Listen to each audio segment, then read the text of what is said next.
All praise to the Creator coming to you from a secret location at the moment.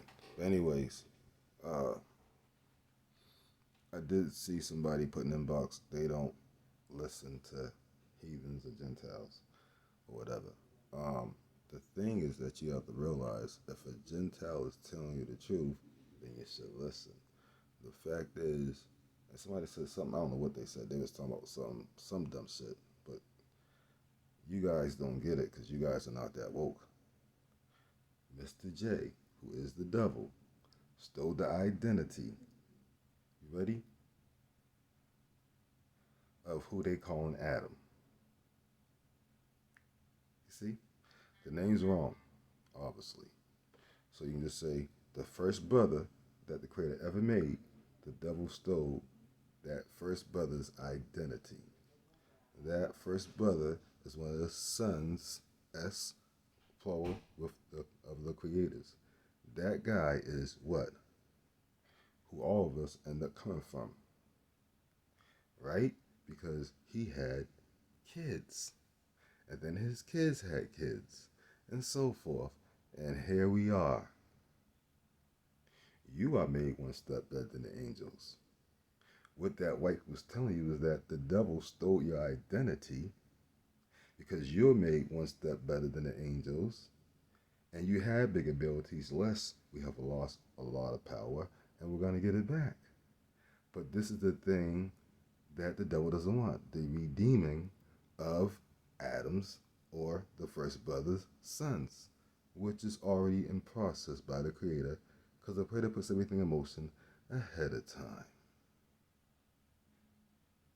So everything that exists in what you call space or atmosphere, different dimensions, so forth, and this dimension, the Creator can use it anytime, any way the Creator wants to cause all types of problems, or even just allow somebody to cause the problems to doom themselves. So the guy told you the truth. Mr. J's the devil.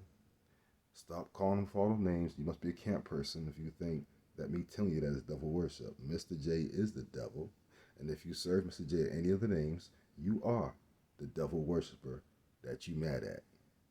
I don't serve those names. I'm just straight telling you the same thing the white dude told you.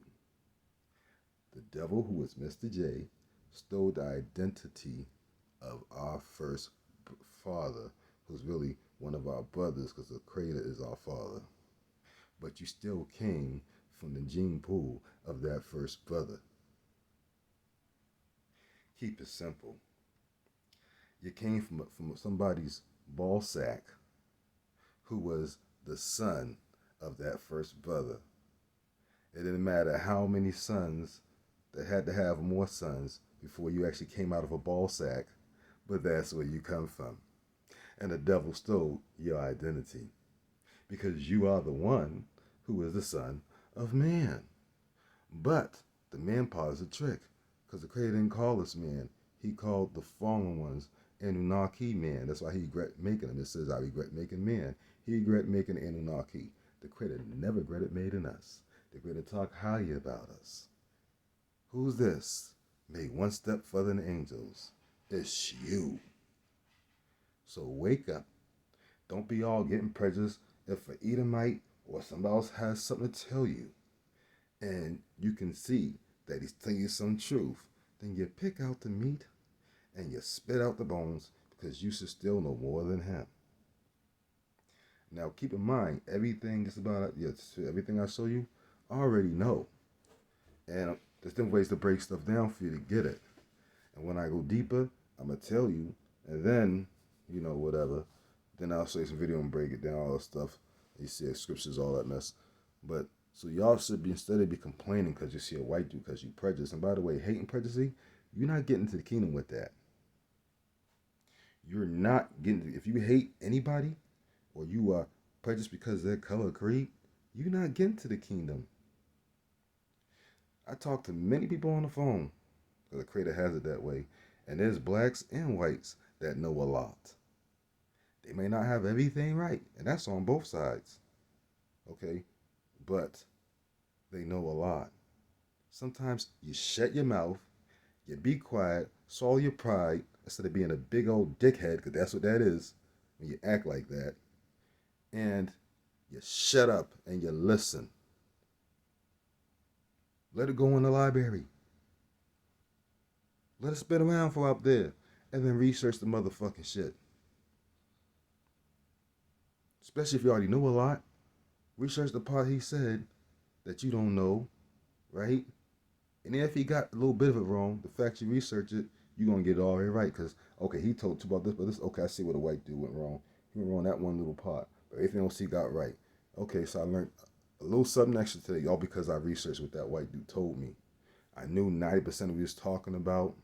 One thing I agree with, and one thing I did. Okay, that one thing I agree with, yeah, he was wrong about that. The other thing I didn't agree with, damn, he had a point, and it's lined up in the scriptures. But most of y'all don't do that because you won't even read a book. You won't look up the history, our history, their history, everybody's history. You won't get a laptop. You won't do deep research on a laptop. You won't grab a big ass dictionary. You won't do none of that because you are lazy. It's what you call accounts brew. And let me just let you know something that you should know because it's in the Bible. Lazy people who don't want to do none of the stuff I just said, you're not even getting to the kingdom. The Creator's not going to let you because you won't do the work. Ain't shit for free. Y'all need to wake up. There's no such thing as free and no lifetime. When you want something, you got to put in the work. You won't do it. And then when a white dude tells you the same thing, tell you, you want to say double worship. So if you want to worship Mr. J, go right ahead. But do me a favor. Stop watching my channel if you want to worship Mr. J. I don't even want you watching it if you love Mr. J. Thank you.